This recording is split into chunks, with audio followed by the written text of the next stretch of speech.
right-hand corner. Thank you. And Aaron, we're recording, so we can start whenever you want. Thank you. You didn't push it very hard. Now it's on. Well, We'll start us off. Different kind of bell, but a bell nevertheless. Do you want to hear us do the Recording. Welcome. Welcome to the Bloomington Rotary Club's weekly celebration of service for April 21st, 2020. I'm the current club president, Aaron Davis, and it's just great to have everyone here, wherever you are, including our special guests. Thanks for being here. So I'd like to now introduce Efrat Fefferman for the pledge, and then a reflection following. So Efrat is Executive Director of United Way of Monroe County. Thank you so much, Aaron. It's so good to see everyone. Yeah, how have we been doing the pledge? Are we standing up, or should I just go ahead and go? We're okay. Okay. All right, please join me in the Pledge of Allegiance. I pledge allegiance to the flag of the United States of America And to the The republic republic for which we stand. and nation under God, indivisible, indivisible, liberty, justice for all.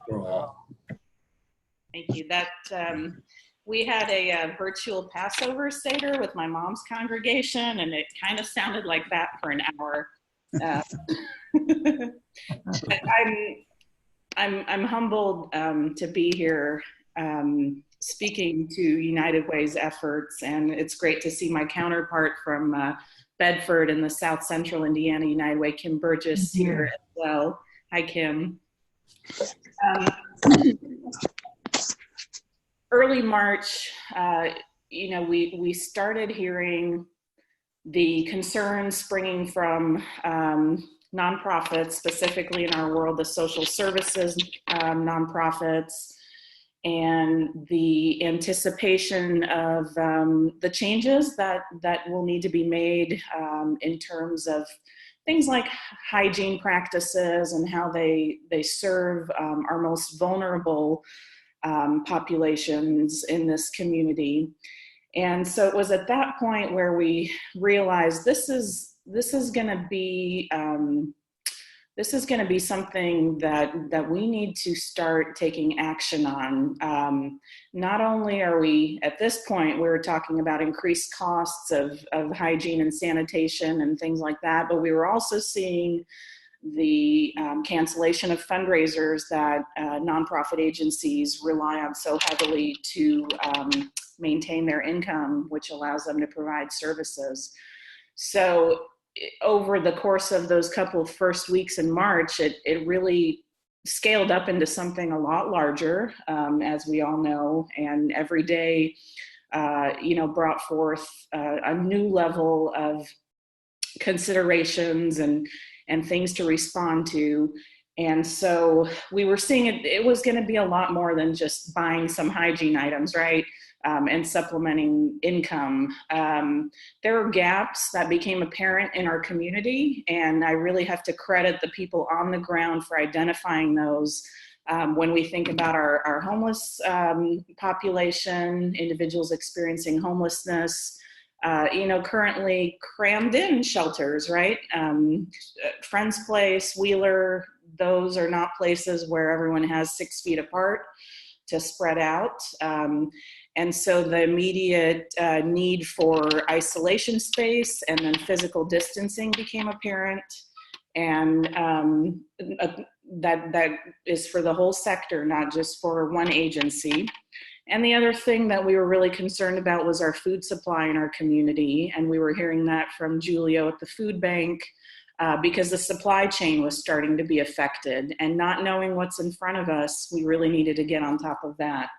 So it was with those considerations, as well as the individual agency considerations that we decided to launch the relief fund, the COVID-19 emergency relief fund. We launched that on March 17th, I believe, and had spent a few days pulling together some key partnerships that made this happen. The Bloomington Health Foundation with a donation, as well as offer to match individual donations, the Community Foundation, Monroe County government, Bloomington, City of Bloomington, several of our townships, several businesses, IU Credit Union, Cook, several that some of you are involved in, and then individuals who were already reaching out to ask and see how they can help. And so we launched that fund with over $250,000 already announced and continue to raise funds in the days to come.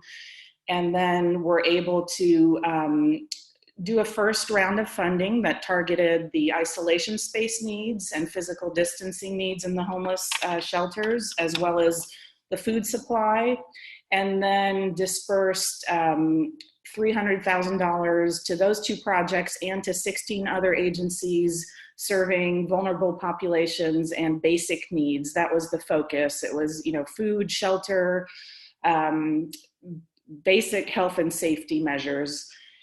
And I think that was a timely response. And then, since then we have continued to work with our colleagues in the philanthropy world, Tina Peterson, John Beretta, especially grateful for their partnership, not only in shaping that fund, but also we all serve along with Diane Bazell and Dan Smith on the Mayor's Social Services Task Force, which has been tackling areas of specific need and putting out recommendations for short and long-term recovery.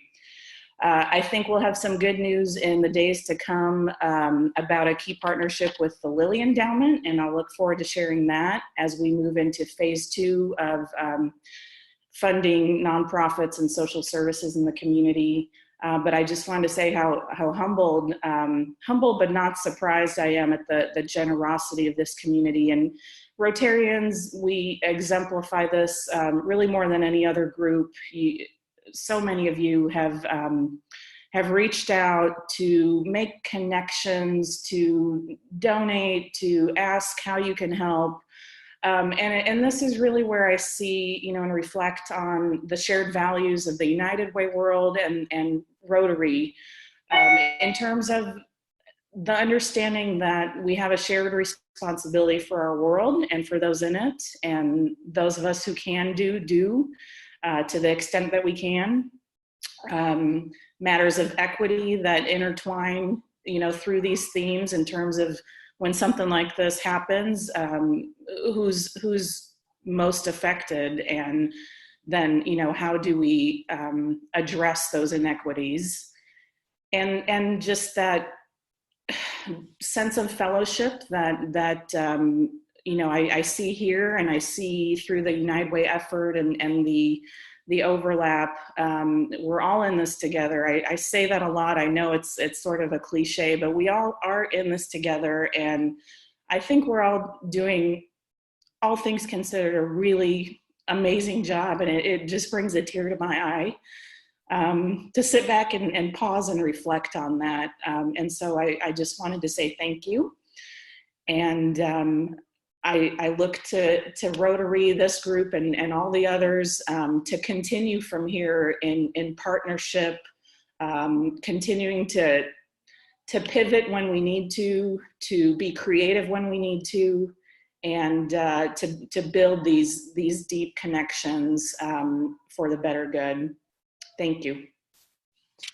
Thank you, Efrat, and thank you for your leadership and the tremendous work that United Way is doing in these incredibly difficult times. Thank you. And we do have a project that the Rotary Club, Bloomington Rotary Club, is working with the United Way, and we'll be talking about that more in the future. But right now, I want to actually greet a few people who haven't been mentioned. Joe King, Sarah Laughlin are here. And we have scanning around, Tim Jessen's here, Liz Irwin, and Natalie Blaze is here, our executive administrator. Chris Michael is here, and Mike Baker, Len Tiemann. Good to see you again. John Diltz, Bill Perkins. Bill Perkins, hello. Hi. And Jean Emery, Sandy Keller, Tina Swanson. And I'm not sure who Oliver's second is, but we also have, Kelly Eske and Byron Banger, Kate Cruikshank, Clint Baugh, and Aaron Brewington, Leslie Green, Amy Osajima, Megan, and Becky Jesmer, Kyla Cox-Deckard, and wow, it's a great turnout. Thank you. We have 64 people so far. So I especially want to acknowledge our greeters, Jim Bright, Ashley Sullivan, and Katie Beck, and production supervisor, Ellen Barker, a roundabout reporter for April, our editor, Judy Schroeder, and thanks to Michael Shermis and Katie Beck for helping members and guests find their seats today. And now let's introduce some of the people who are literally guests. Jim Bright, do you have anyone to introduce? Yeah, thank you, Aaron. Randy Wheeler. Yeah, thank you, Aaron. It's my pleasure to welcome back past District Governor Judy Bush of Bedford. Judy, good to have you with us today. Randy Wheeler, our district secretary from our largest club in the district at Evansville, and Len Tiemann with Bloomington Sunrise. I hope I'm not missing anybody, but welcome to all of our Rotary guests. Great, and then Katie, did you, or Ashley, did you note any other guests besides Owens? Just Owens guests, yeah. Okay. Corinne Lindahl is here, I believe. Right. So Owen will introduce those guests. Thank you, Aaron. I am pleased to introduce two members of my family. First, in Monmouth, Oregon, sitting in front of a picture of the town we grew up in, Pullman, Washington, is my brother, Kyle Janssen. And a special guest, a Rotarian. Her father was a Rotarian. Her grandmother and my grandfather were brother and sister. And she is a past president of the Sundbyberg Rotary Club. And I've asked her to speak for a minute or two about Rotary in Sweden. Välkommen. Yeah, thank you. And thank you, it's nice to be in this meeting, and it's interesting to be in a foreign country. I'm from Sweden. Live in Stockholm, and I'm not going to talk about the coronavirus today, but we have a hard time here in Sweden. And the Rotary here in Sweden, we have about 26,000 person who is a member of a Rotary club. And we have 550 different Rotary clubs in Sweden. And we have also a protector of the Rotary, and the protector here in Sweden is the King of Sweden, Carl the 16th Gustav. He's the protector of the Rotary organization in Sweden. So that's a little about Rotary in Sweden. Thank you.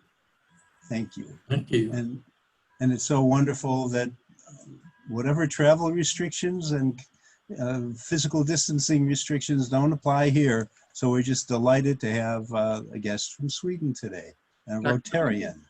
Thank you, Owen.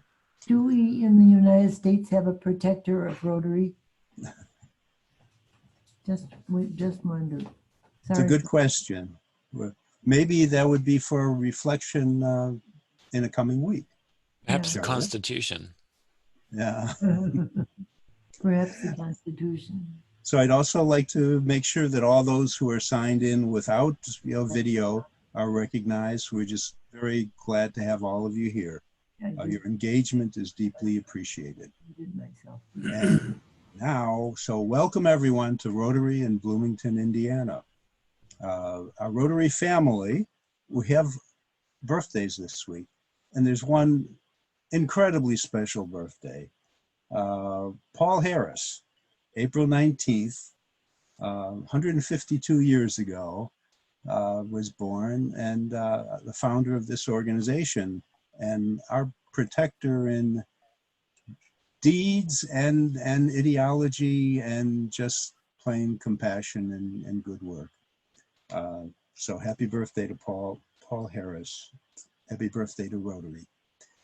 Joe Darling, no less important, has a birthday April 20th. Peggy Frisbee, April 21st. And Mike Baker, who's here, April 23rd. Happy birthday. And then membership anniversaries. Hal Turner has been a member for 9 years now. And Marilyn Wood, who's here, for 5 years. So happy membership anniversary to everyone. Rotarians in the news. Well, our Rotarians are always in the news, obviously. So check the HT and other local media, Bloom, including our Facebook page, please. Come visit us and like us. Examples, Scott Shackelford continues to be quoted widely on cybersecurity issues. And then another character we have in our club, Trent Deckard, Rotarian and Kelly School of Business lecturer, was the subject of a wonderful write-up in the IU News Bloomington campus. So we'll post that link, Judy, I would guess, in the roundabout, and you'll be able to check that out or come look at the Facebook, club's Facebook page. And now Mike Baker will make an announcement about our nominations, about our club's future. Thank you, Aaron. The nomination committee presents a slate of officers and board members for election by our club members. That'll be voted on SurveyMonkey, I think, within the next few days.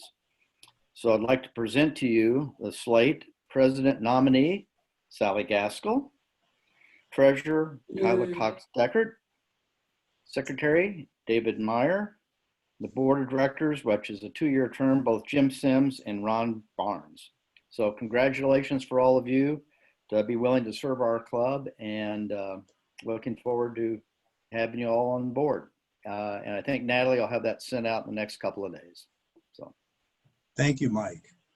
Thank you. And thank you, everyone. What I'd like to do is just have a moment of fame for everyone.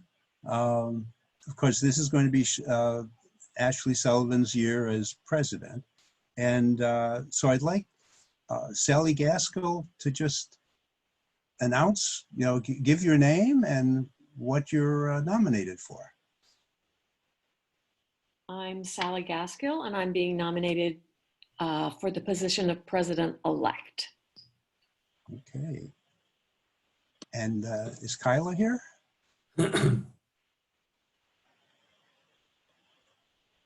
I'm here.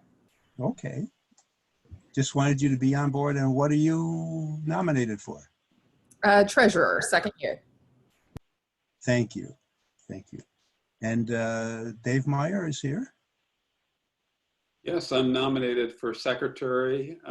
Looking forward to another year at secretary and getting some more done, figuring out with Trent how to market membership for the coming year when we may be physically apart a lot. Okay. And then 2 board members, continuing terms, Jim Sims. Hello, thank you. Being nominated to serve another term, or a full term, I should say, on the board. Maybe I've brought some things that maybe helps the club and help what it is we're doing, but there is so much more to learn, and I'm looking forward to it. And everybody just stay safe, please. Right. Thank you, Jim. And then Ron Barnes. Well, I'm honored to be nominated for a second term on the board. I love serving Rotary, and I hope I can do justice to my nomination. Thank you all for your willingness to serve, and to others who are also doing important work in various committees. I'll mention a little of that in a moment. Rotary Action updates, most of these I'll just mention briefly. Read the Roundabout, please. Catch up, the Roundabout, and also on the Facebook page. Our last meeting had over 80 members and guests. Please keep encouraging members who haven't made it to a meeting to attend. We're talking about continuing to have virtual meetings as an option for members who can't make it to the physical meetings, even after the in-person meetings return. So that's something to think about. Accessibility. Our board and committees are active via Zoom and email. Community Services Committee has announced a district matching grant, and our Communications Committee and Program Committee members are leading the production of these virtual celebrations of service. If you have, or your committee have any need for help with Zoom or other technology issues, please let me, Natalie, or Alan Barker know. I want to announce that our club's scholarship committee, chaired by Matt Stitzinger, has selected 4 high school scholars to be presented at our May 5th meeting. So that's something that's always heartwarming, a wonderful program to look forward to. And it's wonderful that we're continuing to do that during these times of uncertainty for our high school graduates and others. Also join us at our next Rotary Zoom Cafe to socialize weekly on Thursdays from 7 to 8 p.m. Check out the May issue of the Rotarian. On page 27, District Governor Shia Smart, last week's guest from Australia, is featured. And on the following page, our own district governor, Santana Naidu, is featured. Both are younger district governors working full-time and raising a family. Next year, our district governor will be Jessica Hain from Bloomington. Happy dollars. Anyone happy about anything? Of course, you can bank the dollars for now to be sent maybe to United Way or Teachers Warehouse. Dave Meyer? I got one. My second grandchild is 2 months, a little more than 2 months old now. He smiled for the first time this week, and my daughter sent me a little video of it, and that was wonderful. Wonderful. Good. Yeah. This is Charlotte. Can you hear me? Yes, Charlotte. Yes. I'm happy, 10 happy dollars, 20 happy dollars for the Rotary scholarships. I'm on that committee, and that was a pure pleasure to talk to those young people who applied. We're very lucky to have a lot of young people in this community who are really just amazingly committed to community service and who are academically very, very promising. So that was a wonderful thing. We should be next week or 2 weeks from now, when we announce that, it'll be a big celebration. This was we worked very hard on this, and it was a pure pleasure. Thank you. Thank you to the committee. Thank you. And who's next? I have happy dollars. Hey, Rosie. Can you hear me? Okay. I actually have happy dollars. One for the Artie and I helped Ashley in judging the young students for the speech contest, and that was really, I think, a very empowering event, not only for them but for us as well. And I'm glad we were able to participate in that. It was really, I think, very well done considering the circumstances, and just feel very good about it. So I want to thank you for that. And I have one more happy dollar. Artie and I, also known as Rosie and Mr. Rosie, made a happy video for the Sycamore Knolls Home Association. We're supposed to do a live event, and we couldn't, obviously, and asked if we would make a video for their neighborhood, and we did. And it was so well received and very happy. So we're happy to offer happy dollars for that as well. Well, Oh yeah, can we it's on have, YouTube. well, can we have the link? Can you send me the link? I can send you the link. Please, yeah. I will. Thank you. And thank you again to Ashley Sullivan for coordinating the district speech contest and for the volunteer judges, Rosie and Artie. Yeah. Thank you. Efrat. Artie is right here. He's just sitting one chair away. Okay. I'm happy to just see 66 of your faces here today. I'd like to offer $66 for the Teachers Warehouse because I know that when we all get back to school, there's already talk about every kid needing their own supplies so that they're not sharing germs as much. And I think this will be very timely of an effort. So I'm just happy to see you all. And that's it. Thank you. Thank you. Hello, this is Liz Feidel. I'd like to report that my husband is scheduled to come home from rehab on Thursday, April 30th. We're both so excited. Thank you all for your wishes. Wonderful. Yeah. Wonderful. Wonderful. Anyone else? Since we have 3 screens, it's a little bit hard for me to monitor what's going on. Jean Emery, hi. You're always having things to be happy about. Of course I'm happy. Here. Yeah. 10 months old. Oh. Wonderful. So how much do I have to owe for this? How's that? But my grandson is 10 months old and he's wonderful. So thank you. Okay. And Natalie, we don't get to hear from you much. Natalie Blaze.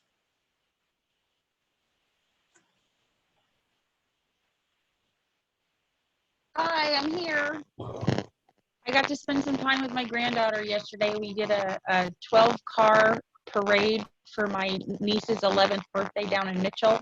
There was about 30 of us participating, and we tried to make her have a wonderful day despite all of this. Okay. And Chris Michael, CM. Hi.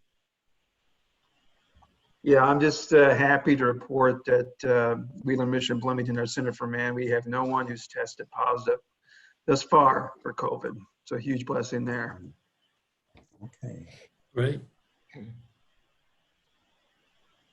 Okay, well, let's move on to the introduction of our speaker for today. Steve Engel, you have the floor. Okay, thanks, Aaron. Our speaker today, I think, is really a remarkable person. Most of you know her, Ann Eske, the wife of our fellow member, Dr. Phil Eske.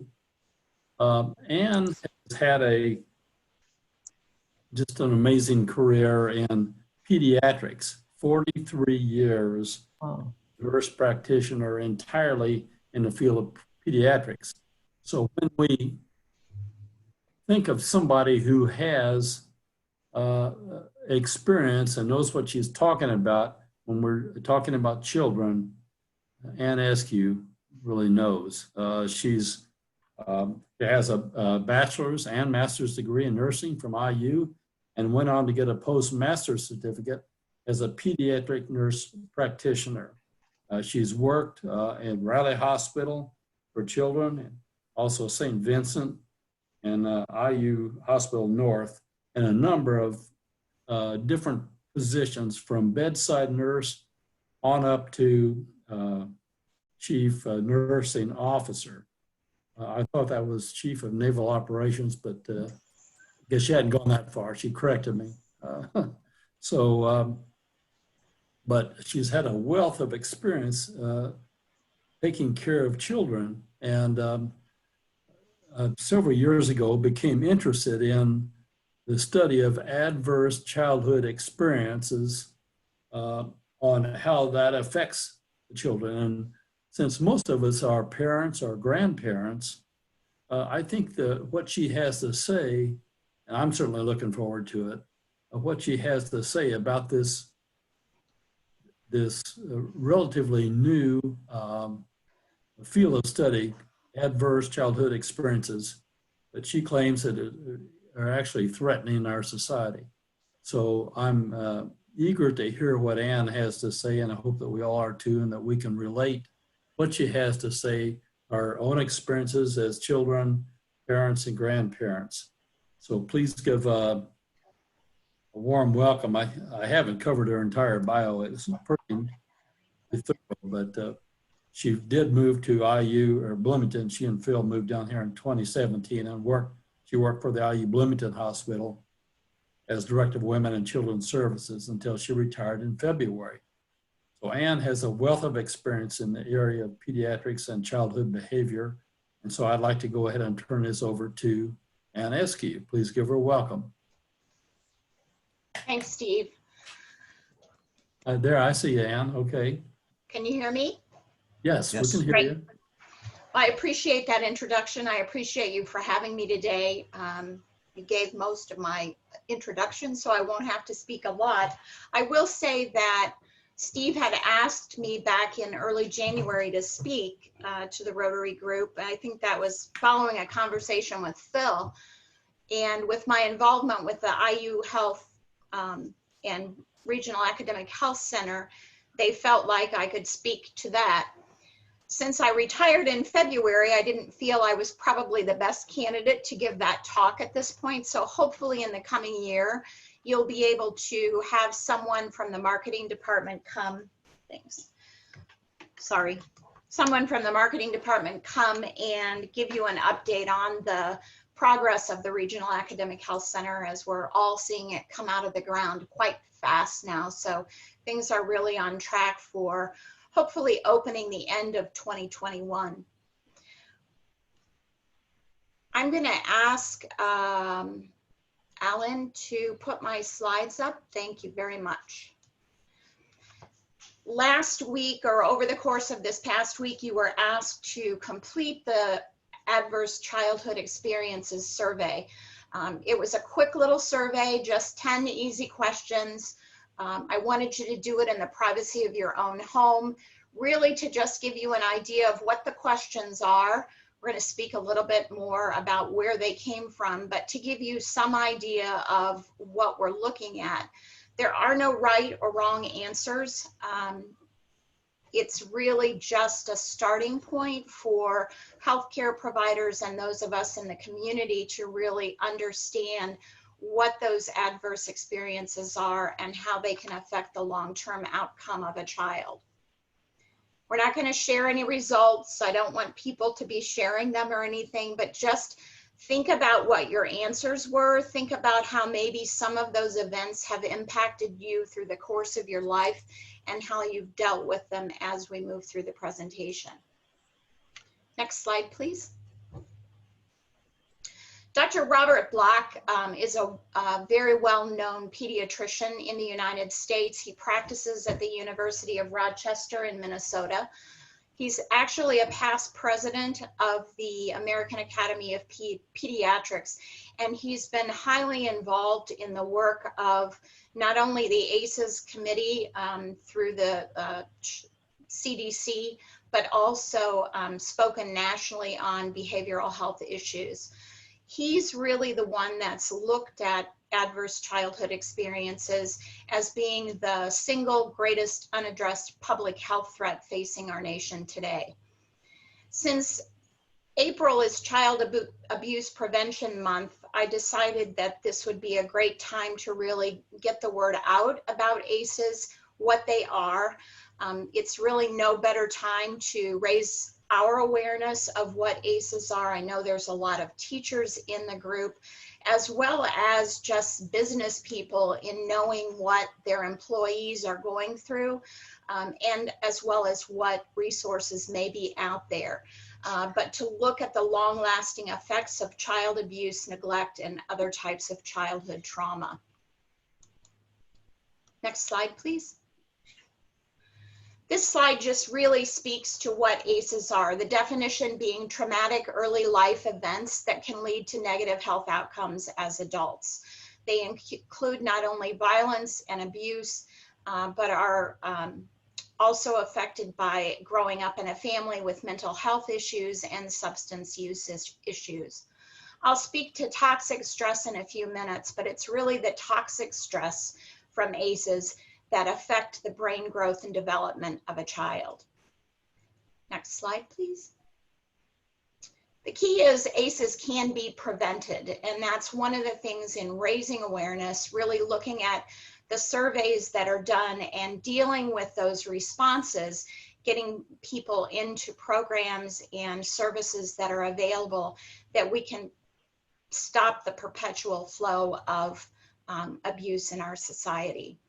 Much of the work that was done around ACEs comes from a collaborative study out of the CDC and Kaiser Permanente in San Diego.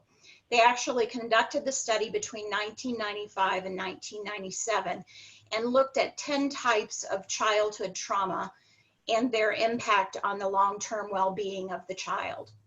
The researchers identified 3 major types of trauma, 3 categories, and those were abuse, neglect, and household dysfunction.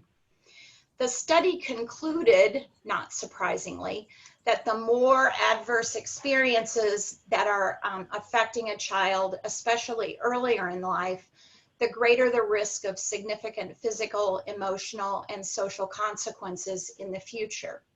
Not too surprising. We think about a child with a difficult upbringing, possibly having hardships down the road. However, the interesting part about this study was that it was completed on over 17,000 participants who were primarily white, middle to middle upper class, college educated people who had stable jobs and also had, I'm drawing a blank, stable jobs, college educated, and healthcare, sorry. So they all had the privileges of actually not having ACEs in their lives, however they did. Next slide, please. 64% of these people had at least one ACE on their survey, and 25% had 3 or more. So when you think about that from the population of this study, that's pretty significant.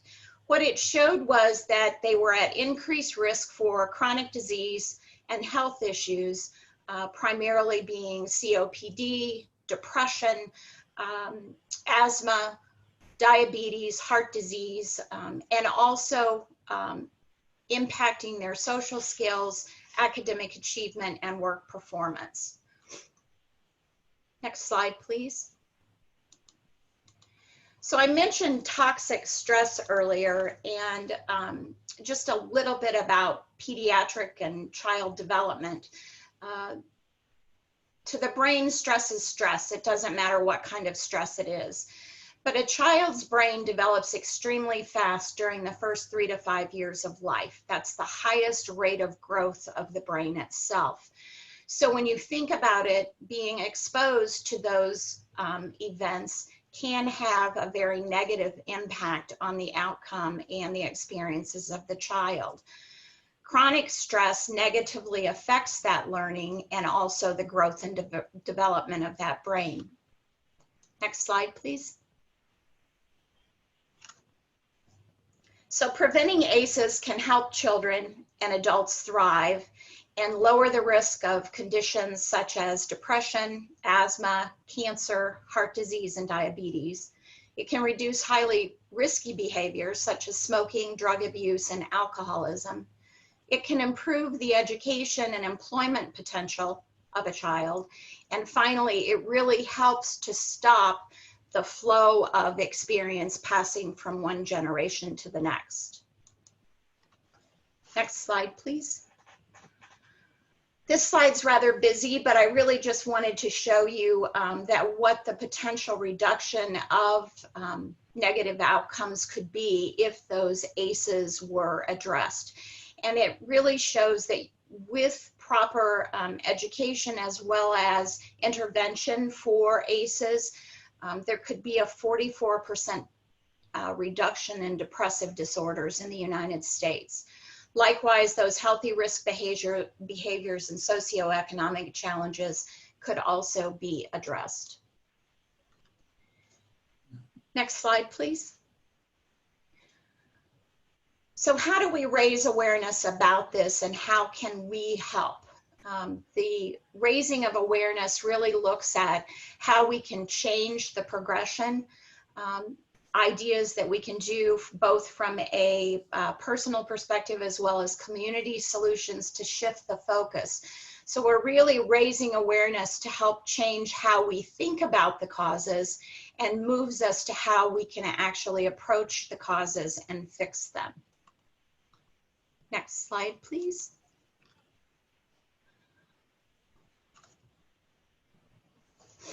Through anticipation and recognition, healthcare providers can make proper referrals to effective services and supports such as substance abuse treatment programs and parenting interventions. As employers, they can look at their policies and perhaps address ideas such as paid family leave and flexible work schedules. States and communities can improve the access to quality childcare, working with our school systems for after-child programming, offering family involvement within the schools, as well as providing mentorship opportunities, career workshops, programs to enhance parenting skills, ideas such as that. And I know our community here in Monroe County has a wonderful Boys and Girls Club program that really does address some of the needs that families can partake in and help with this. Next slide, please. This is the part I really wanted to speak to. When Steve did my introduction, one of the things that I was privileged to be a part of at IU Health Bloomington when I came 2 years ago was a group of people, both healthcare providers, members of the outpatient as well as inpatient settings, social workers, case managers, physicians, nurses, as well as community members. And these were volunteer community members that came in. We met weekly for an hour. And what we looked at were some of these issues in relation to adverse childhood experiences.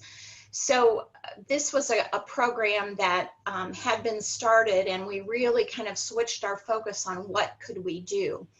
One of the things that was going on at that time within our community was our Southern Indiana physicians, our pediatric practices, had implemented the use of ACE screening in their office visits.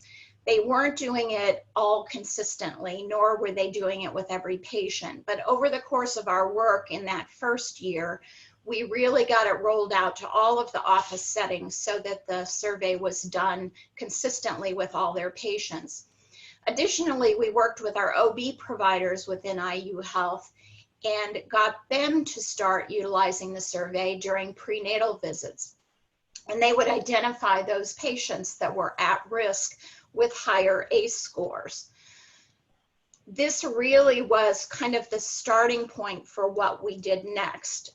As you're aware, when you do surveys, you've got to have some outlet of what you do with the results. And that was one of the things that we were finding. While it was great to identify these kids or mothers, what were we able to offer them? As a result of that, two great programs were started over the last 2 years. The first one you may have heard about is the Nurse Family Partnership. And that's been in existence for a couple of years now. This program links pregnant women that are identified in that prenatal period as being at risk.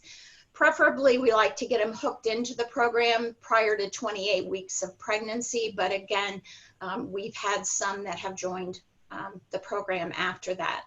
What it does is it hooks a nurse up with that mother in the prenatal period.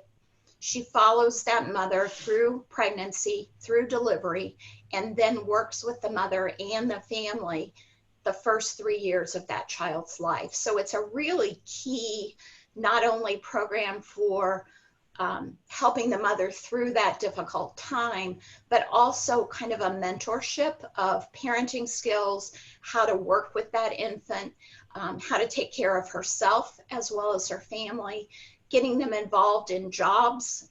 So it really is, it's been a great program. It's actually throughout the whole South Central region. And Amy Meek leads that program, and she does an excellent job. I know they could do more if they had more volunteers to help with that, and had more involvement to be able to take that throughout the region. The second program is one that's newer, and it actually is a grant that was developed. It's a grant-funded program with IU Health, and it's called the Family Vitality Initiative. And this program likewise focuses on pregnant women who are struggling with substance abuse, or they may actually already be in a substance abuse treatment program.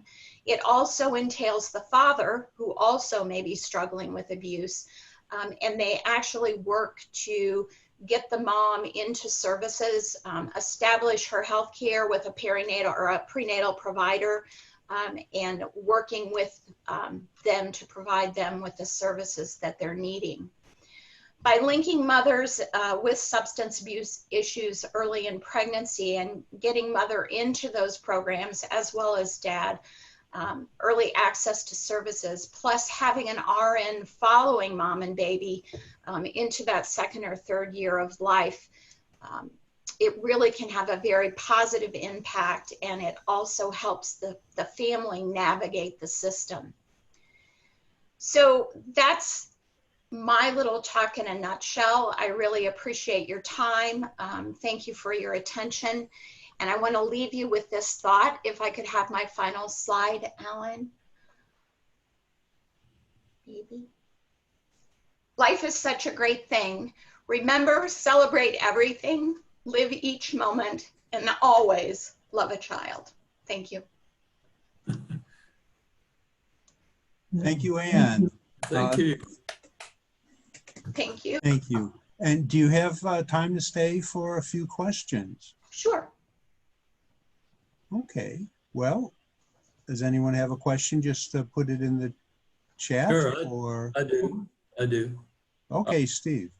Anne, you alluded to a survey that you sent us. I never got that. I'd be curious. If was that supposedly sent out to all the members? It was in the roundabout. Oh, okay. I guess that's where I didn't see it. I'll send I just it. want to take the survey. I'll send it to you. Okay. Thank you. I have a question. How do we get to the people who really, to whom this really, who would applies?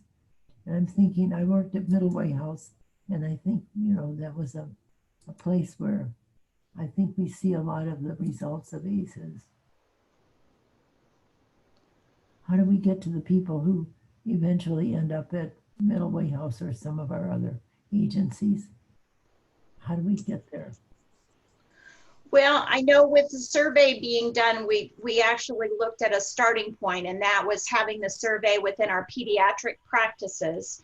So all pediatric practices are now doing this at all their well child visits with patients all throughout the South Central region. So that's key in really looking at where kids fall currently, and then working with our key providers as well as those in the community to help them address those. And then our programming with our prenatal patients really was to focus on that age group, to help them as well. Well, what do you call the portrait of the people who are involved in this, with the percentage, with white middle class educated people, how they, I suppose our pediatricians are most likely to reach them. Is that right? Yes. We're lucky to have a really good Southern Indiana pediatrics group, I know. We have the best in the state down here, yes. And they take Medicaid patients, and I think that's remarkable. Yes, they do. Yeah. And they're very good at collaborating with both in-hospital and out-hospital providers, our social workers, to get families into services that are needed around our area.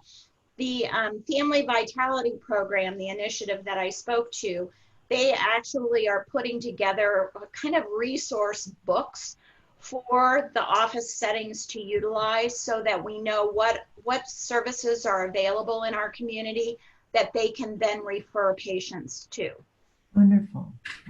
And I would just like to ask, if we're talking about a middle-class population there largely, what's the nature and the scope of the problem with those in chronic poverty and those who are medically underserved or not served at all? And I think that was the key to the actual study that was done that got this off and going, was that if we have that kind of results within a population of well-educated people that have access to healthcare, then what does that really mean for our underserved population? Right, and that's why it became evident with that study that we had to do something to address those ACEs. And that's the actual recognition and then also getting them into those services. You know, we have a huge opioid population here in Monroe, or not Monroe County, but in the South Central region. And that was one of our issues that we were really looking at with Women's and Children's Services, was how can we impact this? You know, we want to keep our families together. These moms are pregnant and they, for the most part, want to keep their babies. They want to have their family. So working with them through the nurse-family partnership, getting them into services, making sure they're getting to their treatment visits, making sure they're getting their medications, as well as looking at the long-term outcome with the baby. Once the baby's delivered, what does that mean? Those children have some sequelae from having been exposed to drugs. So dealing with that, teaching mom parenting skills, teaching dad parenting skills so that they can address the child well, and then treating the infant so that they're growing well. That's the real key and what we're really focusing on with the program here in the South Central region. Thank you, Ann. We're going to wrap up the meeting now, but if anybody, are you able to stay a couple of minutes late if anybody else still wants to have questions? Sure. This work is so important. It meets so many of our Rotary values. So thank you very much for doing it and for promoting these ideas that are so important in society. Thank you. Thanks. In honor of today's celebration of service, we'll provide this quarter's local charity donation to Centerstone, a United Way agency.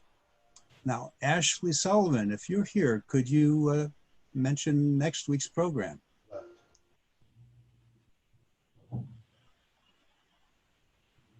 I could if I had it in front of me.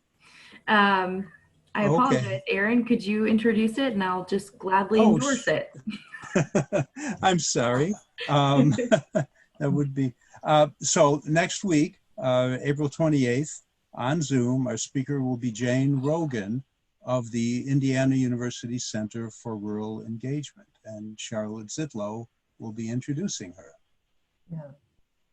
So sorry, Ashley. Thank you. Thought of the week. In honor of Paul Harris's birthday, which was April 19th, a quote from him: "This is a changing world." And he said this in 1935. We must be prepared to change with it. The story of Rotary will have to be written again and again. Wonderful. Wise words from our founder. So would you join me in the four-way test now, please? Of the things we think and do, is it the truth? Second, is fair to all concerned. Third, goodwill. Better friendships. Fourth, to be beneficial to all concerned. And Fifth is fun.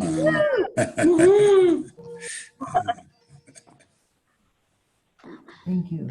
I have a question. I have another. Thank you, everyone. Thank you, Anne. Can Was a question in the chat box about data. I see Kim Burgess registered that, and also the PowerPoint slides. So I guess the PowerPoint slides could be available on the recording of this. Is that right? Yes, the recording will include the PowerPoint slides, but if anybody wants them separate from the recording, we can do that as well. We can send them along. So the data question was, who and where is the data being collected from the programs, and can they see that too? You mean the data from our programs at Bloomington? I presume, or any program that deals with this, right? Well, Anne, could you send some references, some links Yes, to? actually, the references were on my slide deck, so you'll have that. Great. I have a question. Can you list some frequent or repeated adverse experiences that people have? Give us a kind of a picture of what you're finding. Well, I think one of the questions was why COPD would be among those. Yeah. So did you get that Anne? question, Anne? I think I did. I think all of your health related questions, the COPD, the asthma, really is just is more related to not taking care of themselves. So that chronic stress, which I alluded to, the toxic stress, yes, happens when we all experience stress. Our bodies release two hormones, adrenaline and cortisol. That's normal. That's a normal response to stress. So anytime we have some stressful situation, we have the release of those hormones. However, in the case of adverse childhood experiences, if we're repeatedly exposed to those things, such as trauma in the household, child abuse, neglect, just all of the different things related to childhood trauma, that repeatedly releases those hormones. And so it's an overproduction of the hormones that actually affects the child's brain development. And that's what has the impact. It also has that impact on the health issues related to asthma, diabetes, COPD, and the depression, which is also a big one, and that's more from the brain growth. So it really it's a result of that repeated toxic stress from the repeated release of those hormones throughout the course of life that has the effect on health. So when you look at people that weren't dealt with those ACEs during their childhood, and they continue to have that vicious cycle of being exposed to those issues, the drug abuse, the smoking, those things repeatedly have that impact on the health of the patient.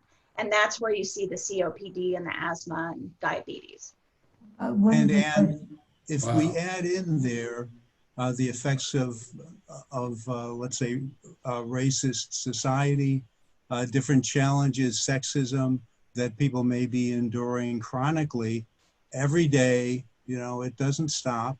And we correlate that with higher incidences of all these diseases, including hypertension, correct, which is another manifestation of that chronic stress. That's a pretty scary situation, right, that, as you said, that needs action. Well, and I think when you look at the population that was utilized for the study itself, those people were educated, yes, they had jobs, they had resources, they had health care. So they were able to deal with those experiences and move on from there versus someone that doesn't have that resource potential to be able to take care of that. So that's where we can work, both from a community perspective as well as a healthcare perspective, to really help identify this, get these families into services, get the children into services that they need, so that it doesn't become a vicious cycle as they grow up.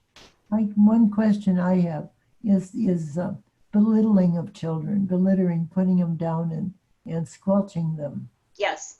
Is It's a that form what of neglect. It's a form of abuse and neglect. Yes. that seems to me really vicious. And it happens a lot with educated people, I think. Yes.